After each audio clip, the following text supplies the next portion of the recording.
Akhirnya saya tolak gaji 50 juta per bulan itu demi negara saya. Nah, inilah saatnya. Memang jiwanya saya masih muda, tapi umur saya udah 44, saya udah siap untuk terjun, saya udah selesai dengan saya dan keluarga saya. Anak saya 3, alhamdulillah udah perempuan besar-besar. Istri saya juga udah punya usaha juga. Jadi inilah saatnya saya ingin mengabdi, Mas.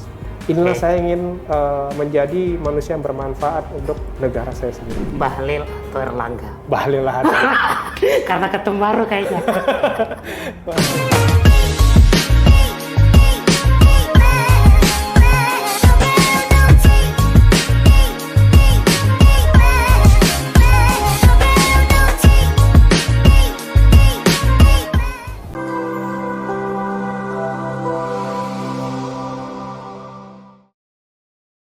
Selamat datang di CPP Talk edisi janji anggota DPR. Tapi kali ini bukan hanya sekedar menagih janji anggota DPR, CPP Talk juga akan membahas sebuah perjalanan yang menginspirasi tentang bagaimana seorang pengusaha sukses, seorang profesional, kemudian memutuskan maju ke DPR RI, masuk ke dunia politik, dan membawa visi besar untuk mendorong kemajuan ekonomi lokal. Belakangan ini banyak diskusi tentang peran pengusaha yang memasuki dunia politik, membawa pengalaman, inovasi, dan manajemen mereka untuk mengatasi tantangan ekonomi. Bagaimana ini diterapkan dalam konteks lokal? Mari kita lihat tayangan berikut ini. Di tengah pergeseran dinamika politik, semakin banyak pengusaha yang meninggalkan ruang rapat dan terjun ke arena pemerintahan. Dengan modal pengalaman bisnis yang solid, mereka membawa perspektif baru, efisiensi, inovasi, dan keberanian mengambil resiko menjadi modal mereka untuk memimpin perusahaan. Tak hanya berfokus pada profit, mereka kini berjuang menciptakan kebijakan yang memberdayakan ekonomi lokal dari lapangan kerja hingga peluang usaha baru bagi masyarakat. Dari bisnis ke politik, para pengusaha ini siap mengubah tantangan menjadi peluang, membawa pembangunan ekonomi lokal ke tingkat yang lebih tinggi. Mereka yang pernah memimpin bisnis, kini memimpin perubahan.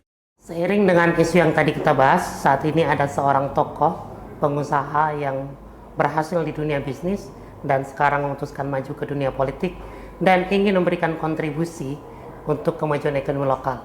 Mari kita simak perjalanan karir Bapak Fernando Ganinduto. Dalam perjalanan hidup, setiap langkah membentuk jejak yang menentukan arah masa depan.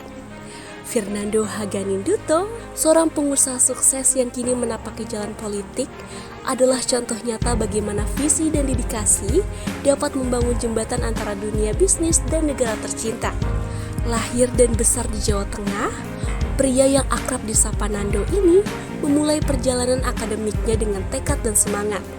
Pendidikan di bidang bisnis yang ia tempuh di negeri orang membekalinya dengan keterampilan strategis yang kemudian membawanya meraih sukses di dunia korporasi. Dengan hasrat untuk membawa perubahan nyata, Nando akhirnya beralih ke dunia politik. Kini, sebagai anggota DPR RI terpilih untuk periode 2024 hingga 2029 dari Jawa Tengah 1, ia bertekad untuk menerapkan visi bisnisnya demi kemajuan ekonomi lokal dan negara tercinta.